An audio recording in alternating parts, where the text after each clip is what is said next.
Claude Meunier-Berthelot, bonjour. Bonjour. Merci d'avoir répondu à l'invitation de la librairie Notre-Dame de France pour parler de votre dernier livre qui porte sur la refondation de l'éducation prioritaire. Oui. Vous aviez déjà écrit précédemment un livre sur la refondation de l'école, je dirais régime normal pour nos enfants.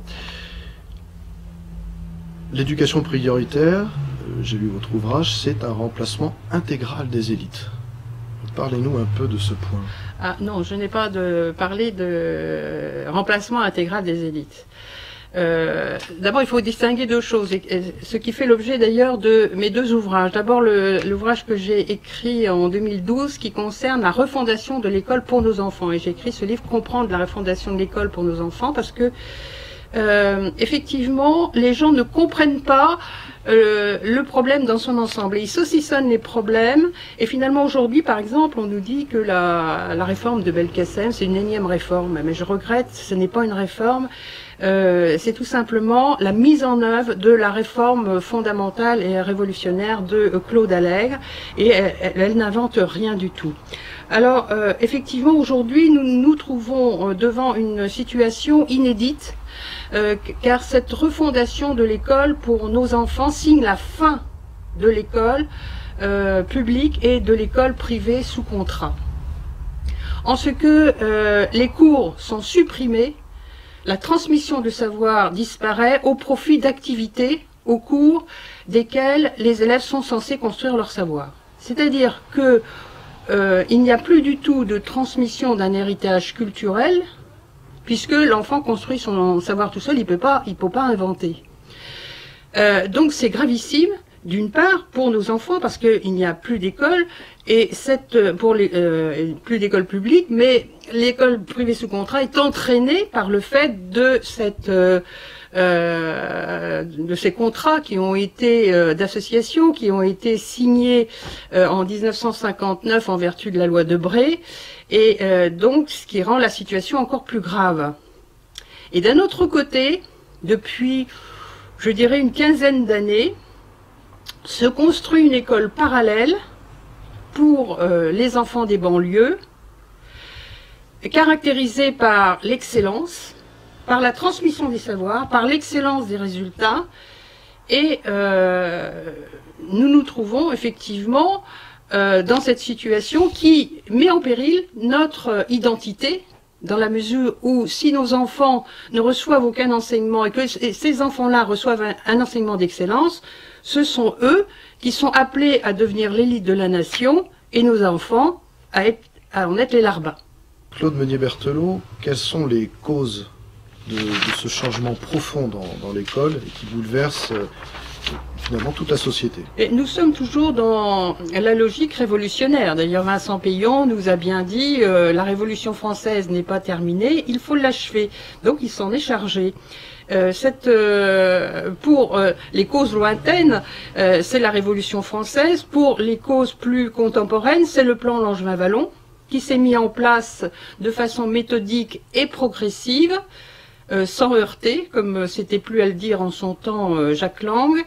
Et cette situation correspond à une volonté de détruire l'identité française, de détruire la nation française, mais de détruire surtout la France, fille aînée de l'Église. Parce que derrière cette révolution, il y a toujours, si vous voulez, c'est toujours la chrétienté qui est visée. Donc, effectivement, en remplaçant la population française de tradition catholique par une population immigrée de tradition musulmane, il est évident que cette politique sert la politique des révolutionnaires. Vous faites allusion donc au projet de loi de Robespierre. Oui.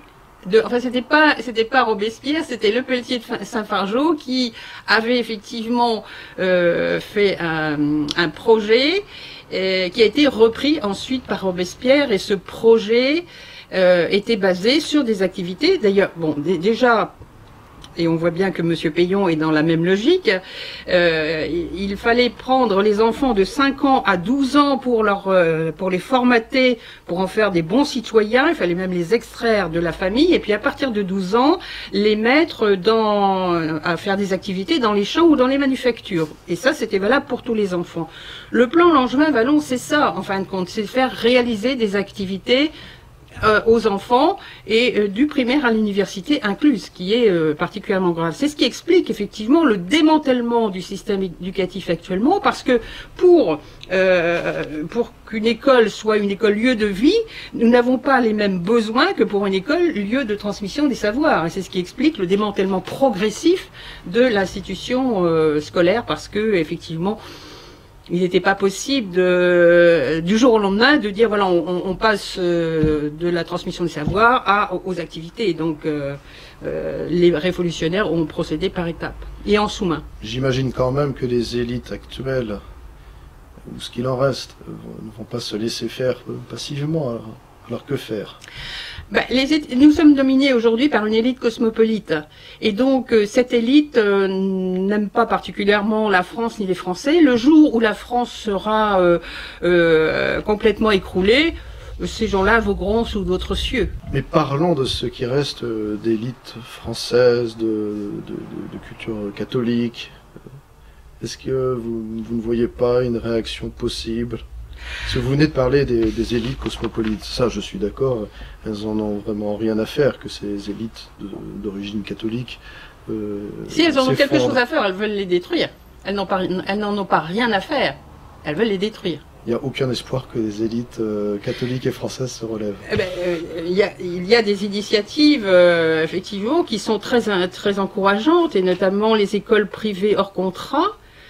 Mais ces écoles qui obtiennent des résultats très intéressants ont malheureusement pris un temps de retard par rapport à cette politique d'éducation prioritaire, puisque les écoles hors contrat aujourd'hui scolarisent essentiellement des élèves au niveau du primaire et un peu au niveau du collège, alors que cette politique d'éducation prioritaire qui a commencé, disons, qui a pris son essor il y a une quinzaine d'années, eh bien, a produit déjà des résultats sur un nombre important d'élèves pour l'accès à des établissements de prestige comme Sciences Po, comme l'ENA, pas comme l'ENA, non, Sciences Po, HEC, Polytechnique, l'école du Louvre, l'école supérieure de journalisme de Lille, enfin dans tous les domaines de l'activité économique et sociale et politique, artistique.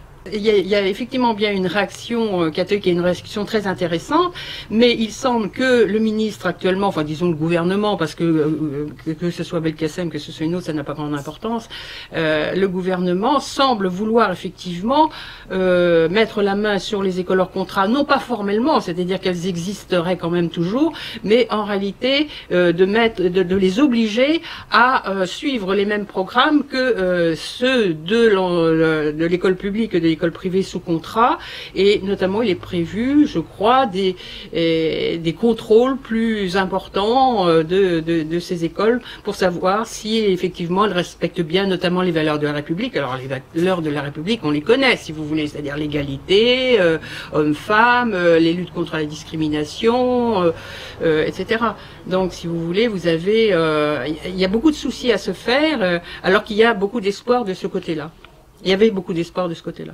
Claude Meunier-Berthelot, merci beaucoup pour cet entretien. Vous signez à la librairie ce mois-ci? Oui. Le 30 mai? Oui. Donc rendez-vous avec Claude Meunier-Berthelot le 30 mai à la librairie Notre-Dame de France, 21 rue Monge, 5e arrondissement de Paris. Voilà. À très bientôt.